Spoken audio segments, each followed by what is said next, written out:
Recriminations have begun over the failure of the U.S. Senate to pass a new budget and prevent the shutdown of many federal services.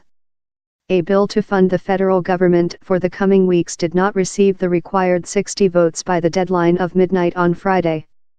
President Trump accused the Democrats of putting politics above the interests of the American people.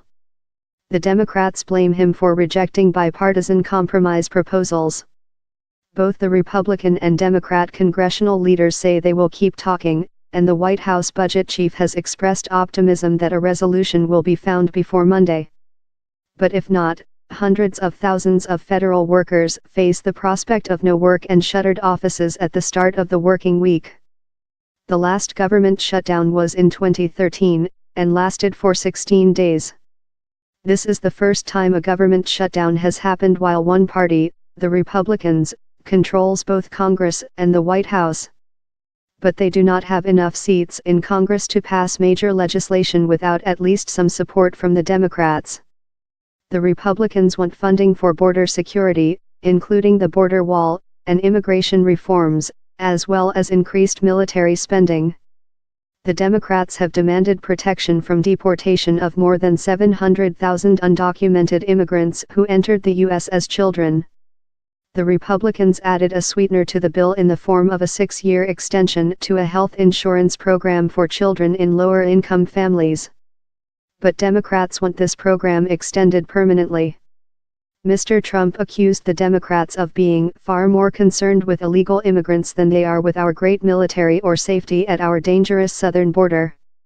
But the leading Senate Democrat, Chuck Schumer, blamed the president, saying Mr. Trump had turned down 2 bipartisan compromise deals and did not press his party in Congress.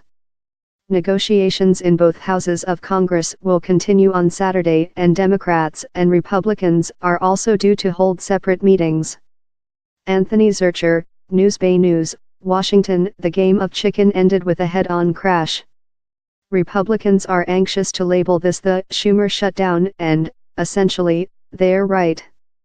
Chuck Schumer and his fellow Democrats, with the help of a few Republicans, blocked a bill that would have kept the government open, at least temporarily.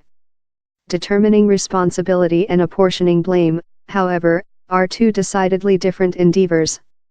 Democrats will argue that they had a deal with the president on their bipartisan compromise that included immigration reform, only to have him back away during that fateful obscenity-laden Oval Office meeting last week.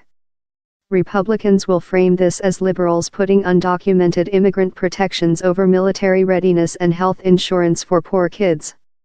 The blame game began at midnight, and the winner has yet to be decided. Generally, the loser in these types of showdowns is the party entering the fight with the lowest popularity. Bad news for Mr. Trump and the Republicans. The good news, for both sides, is that their political bases will be thrilled they are playing hardball. Midterm election years, like 2018, tend to encourage this kind of rally-the-base maneuvers. Now that the line has been crossed, this could become a protracted, ugly fight.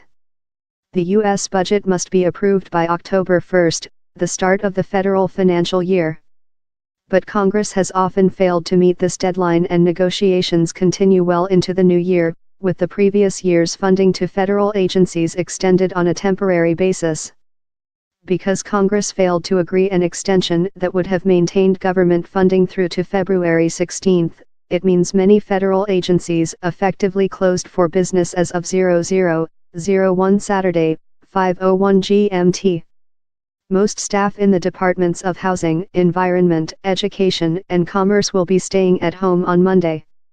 Half of workers in the Treasury, Health, Defense, and Transportation departments will also not be going to work. National parks and monuments could face closure, which provoked an angry public reaction during the 2013 shutdown. Visa and passport processing could also be delayed.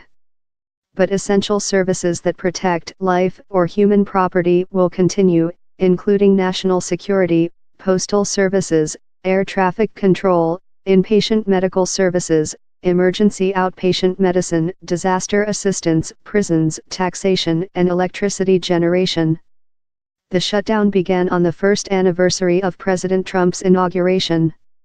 He has delayed a trip to his Florida resort where he is due to host a party, with attendees paying as much as $250,000, £180,000, €204,500, to mark the event.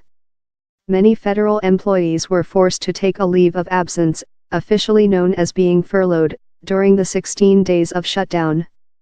At its peak, some 850,000 employees were off work each day.